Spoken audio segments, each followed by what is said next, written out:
deep to right field. Headley will touch a ball. My, oh my, that's unbelievable. Saturday, June 11th, your Padres battle the Nationals at 5:35. The first 25,000 fans get a Padres vintage cap. On Channel 4, San Diego.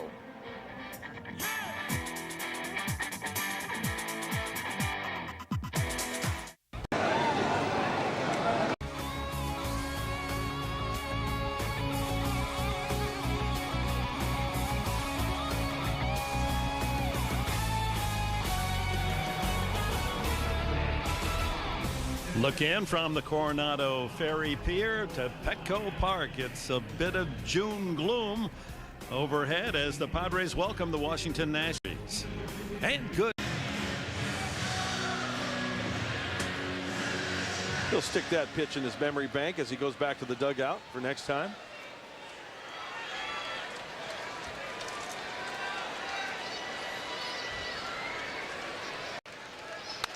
Foul ball, watch out. That guy made a with a grab. glove, yes.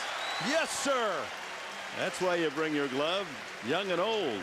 And he took that one right off that young boy who was behind him. That was a saving catch in more ways than one. By that man, a brewski.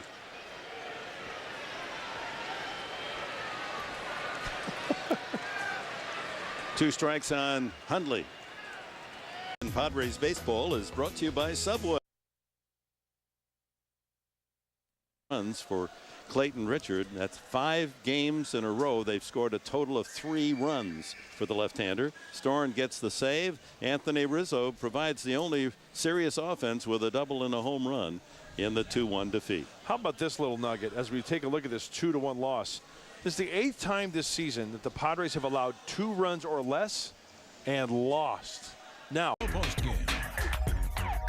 Well, 2-1 games not favoring the hometown team this series. Nationals over the Padres again tonight in game 3 of the 4-game series. Hello, everyone. Scanlon, Bob, you look at poor Clayton Richard. You hope this isn't a trend for him. He gives up just 2 runs, and he still can't get a win for his 2nd straight outing in a row. Poor Clayton Richard, poor Tim Stauffer, poor Dustin Mosley, poor Aaron Harang. I mean, the list goes on and on. And we've seen so many great outings now by the starting rotation.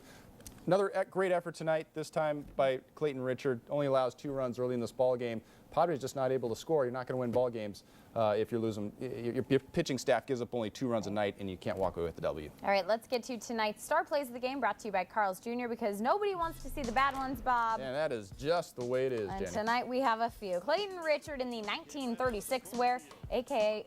PCL replica unis tonight. I do. Top of 1, Danny Espinosa doubles off Clayton Richard to deep left to get things going early for the Nats. That scores Ian Desmond from first base, so it's 1-0 Nationals. Same inning, Wilson Ramos, he adds a hit in the books.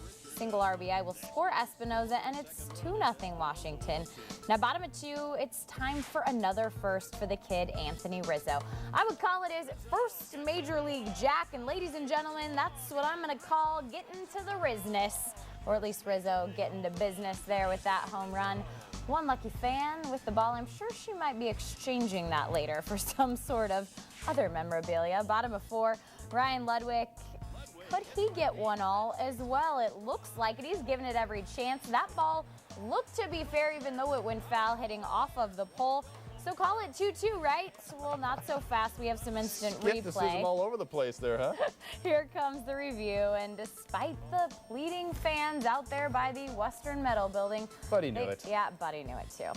It was what we'd like to call a callback. So 2-1 was the final. And again, Bob, just like last night, it seems like the same story. The Padres had their chance in the 6th inning with bases loaded, and they just couldn't capitalize. It's been the story all season long. It hasn't been a case where they haven't had opportunities. They have, not as many as we'd like, of course, but they've left a ton of runners on base. They've had a ton of opportunities with guys in scoring position. They haven't been able to get it done. And as we've said before, you know, you keep waiting for the dam to break. At some point, it's going to fall over, and these guys are going to start scoring. Just hasn't happened yet. Hasn't.